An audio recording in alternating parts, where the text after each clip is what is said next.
الحمد لله نحمده ونستعينه ونستغفره ونؤمن به ونتوكل عليه ونعوذ بالله من شرور أنفسنا ومن سيئات أعمالنا من يهده الله فلا مضل له ومن يضلله فلا هادي له ونشهد أن لا إله إلا الله وحده لا شريك له ونشهد أن سيدنا مولانا محمدا عبده ورسوله أما بعد أعوذ بالله من الشيطان الرجيم بسم الله الرحمن الرحيم إنا أنزلناه في ليلة القدر وما أدراك ما ليلة القدر ليلة القدر خير من ألف شهر تنزل الملائكة والروح فيها بإذن ربهم من كل أمر سلام هي حتى مطلع الفجر. بزرگان محترم، اللہ جل شانہ و من والوں کا بڑا کرم اور احسان ہے کہ اللہ تبارک و تعالیٰ نے ہم تمام کو ایمان کی دولت سے نوازا ہے. ایمان کی نعمت بہت بڑی نعمت ہے. وقال حضرت مولانا ابراہیم صاحب دیولہ فرماتے ہیں کہ اگر آدمی کے پاس دنیاوی اعتبار سے کچھ بھی نہیں ہے لیکن اس کے پاس ایمان کی نعمت ہے، دنیا کا سب سے بڑا مالدار آدمی ہے. اور اگر آدمی کے پاس سب کچھ ہے، ایمان کی دولت نہیں ہے، تو دنیا میں اس سے بڑا غریب آدمی کوئی نہیں ہے. اللہ تبارک و تعالیٰ ایمان کی نسبت سے چھوٹے چھوٹے اعمال پر بھی بہت بڑا اجر دے دیتے ہیں. جس حدیث میں آتا ہے کہ کوئی آدمی ایمان کے ساتھ اور ثواب کی نیت سے شب قدر میں کھڑا ہو جائے، اللہ تبارک و تعالیٰ اس کے گناہوں کو معاف فرما دیتے ہیں. طالب علم کے لیے ایمان کی نسبت پر فضیلت بیان کی کہ اگر طالب علم حاصل کرنے کے لیے نکلتا ہے تو خشکی اور تری، سمندر اور جنگل، زمین کی جتنی بھی مخلوقات ہیں اور سمندر کی جتنی مخلوقات ہیں وہ تمام کی تمام اس کے لیے مغفرت کی دعا کرتی ہیں. افطاری کرانے کے اوپر اللہ تبارک و تعالیٰ کی طرف سے اجر کا وعدہ ہے. یہ ایمان کی نسبت پر ہے، ایمان کی بنیاد پر ہے کہ اگر آدمی کے پاس ایمان ہو تو سب کچھ اللہ تبارک و تعالیٰ کی طرف سے اس کو ملتا ہے. آدمی تھوڑا سا مجاہدہ کر لیتا ہے، اللہ کے دین کی خاطر تھوڑی سی محنت کر لیتا ہے، مشقت اٹھاتا ہے، ایمان کی حالت میں کرتا ہے تو اللہ تبارک و تعالیٰ کی طرف سے اس کے اوپر بھی اجر ہے. ورنہ دنیا کے اندر بے ایمان لوگ بہت ساری محنتیں کر رہے ہیں اور مجاہدے کر رہے ہیں، اور کیسے کیسے مجاہدے کرتے ہیں آپ حضرات دیکھتے ہوں گے. ہم نے خود نے دیکھا ہے کہ سڑک کے اوپر گھسٹ کر چلتے ہیں، یہ ان کا ایک مجاہدہ ہوتا ہے. لیکن اللہ کی طرف سے اس کے اوپر کوئی وعدہ نہیں. آدمی ایک سبحان اللہ کہتا ہے، اللہ تبارک و تعالیٰ اس کی بدولت جنت کے اندر درخت لگا دیتا ہے. بیٹھے بیٹھے سبحان اللہ کہتا ہے. لا الہ الا اللہ پڑھتا ہے، اللہ اس کے پڑھنے کے اوپر اللہ تبارک و تعالیٰ مغفرت کر دیتا ہے. معمولی معمولی اعمال کے اوپر یہ ایمان کی نسبت کی بدولت ہے. لیکن آج مسلمان کے سامنے ان فضائل سامنے نہیں ہیں تو مسلمان ان اعمال سے غفلت میں ہے. مبارک راتیں، مبارک مہینے بھی غفلت کے ساتھ گزر رہے ہیں. اگر اللہ تبارک و تعالیٰ ان چیزوں کو ہمارے سامنے لا کر رکھ دے گا تو ہم پچھلی زندگی کے اوپر پچھتائیں اور آئندہ اسی کام کے اندر، اللہ کی عبادت کے اندر، اللہ کی دین کی محنت کے اندر ہم لگ جائیں. لیکن جو کہ ہمارے سامنے نہیں ہے، خالی فضائل ہیں. اس کی حقیقت تو مرنے کے بعد ہے. جب آدمی مرے گا اور حشر کے میدان کے اندر لوگوں کو دیکھے گا، کوئی نور کے ممبروں پر ہوگا، کوئی سبز گھوڑوں کے اوپر اڑ رہا ہوگا، اور وہ جنت کے سائے کے اندر ہوگا، عرش کے سائے میں ہوگا کوئی، تو آدمی اس وقت پچھتائے گا. لیکن اس وقت کا پچھتانا کچھ کام نہیں دے گا. ابھی جو کچھ ہے ابھی ہے. ابھی ہم گرم گرم آنسو بہا لیں گے، ہمارا ایک گرم آنسو کا بہہ جانا یہ جہنم کی آگ کو بجھا دے گا اور ہمارے لیے جنت کا فیصلہ کروا دے گا. لیکن مرنے کے بعد ہم رونے کے لیے دریا کے دریا بہا دیں گے، آنسو ختم ہو جائیں گے، خون بہائیں گے، لیکن اس وقت کا رونا کچھ کام نہیں آئے گا. جو کچھ ہے وہ ابھی ہے. اس لیے علماء نے لکھا ہے کہ زندگی بہت بڑی نعمت ہے آدمی کے پاس. آدمی اس زندگی کی قیمت کو پہچانے. ارے جو زندگی اللہ نے دی ہے اس کو اللہ کی دین کی خدمت کے پیچھے اور اللہ کی عبادت کے اندر اپنے آپ کو لگا دیں. اللہ تبارک و تعالیٰ ہم کو ایک موقع دے رہا ہے. دیکھو رمضان کے 20 روزے پورے ہونے آئے، 2 عشرے ختم ہو چکے، تیسرا عشرہ شروع ہونے جا رہا ہے. ابھی ہمارے پاس جو کچھ وقت باقی ہے، آخری عشرہ جو ہمارے پاس ہے اس کو ہم غنیمت سمجھیں. اللہ موقع دے اعتکاف کے اندر ہم بیٹھیں. اعتکاف کے اندر بیٹھ جائیں گے میرے بھائیوں، ہمارے اعمال کے اندر نیکیاں لکھی جائیں گی. ہمارا سونا بھی عبادت کے اندر لکھا جائے گا. اور اعتکاف کے اندر بیٹھ جانے سے بہت ساری بیہودہ باتوں سے، لغویات سے آدمی بچ جاتا ہے.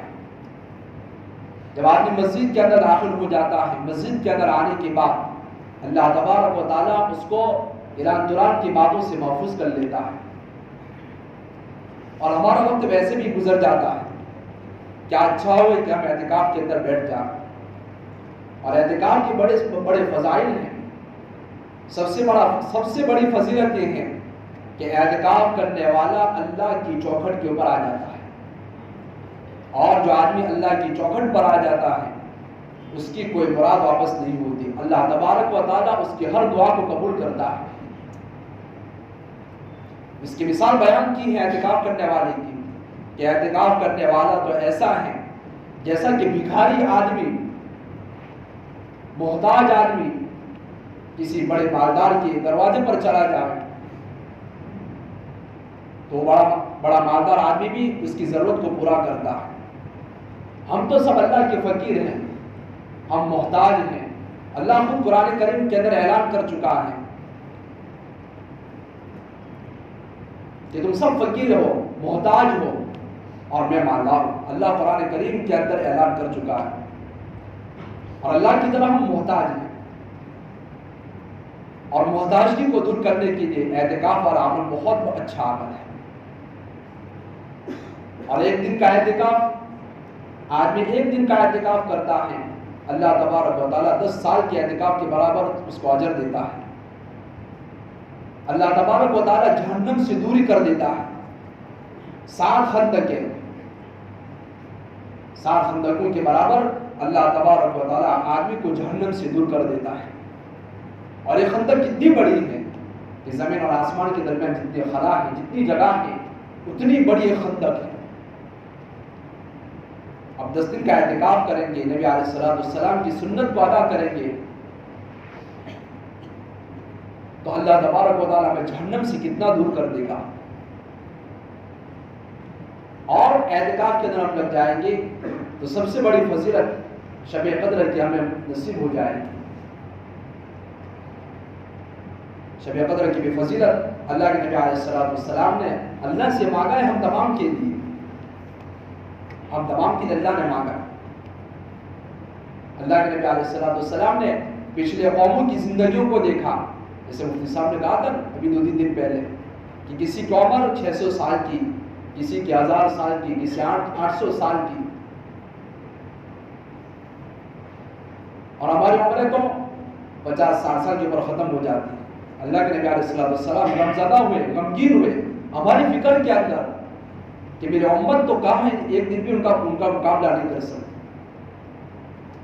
اور ایسے انبیاء کا ذکر ہے کتابوں کے اندر، اور ایسے لوگوں کا ذکر ہے کہ 400 سال اللہ نے زندگی دی، 400 سال تک پل جھپکنے کے برابر بھی اللہ کی نافرمانی نہیں کی، اللہ کی اطاعت کے اندر گزار دی۔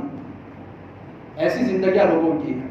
اللہ کے نبی علیہ السلام نے دیکھا کہ میری امت تو اتنا مقابلہ کہاں کر سکتی ہے، تو اللہ نے اپنے نبی علیہ السلام کی لاش کے اندر ہم تمام کو ایک رات نصیب فرمائی۔ اللہ کے نبی علیہ السلام نے مانگی، لیکن یہی راتیں ہماری غفلت کے ساتھ گزرتی ہیں،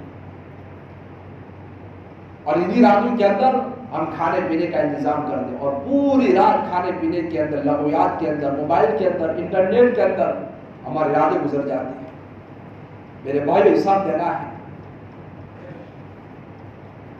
ایک ایک گھڑی کا حساب دینا ہے۔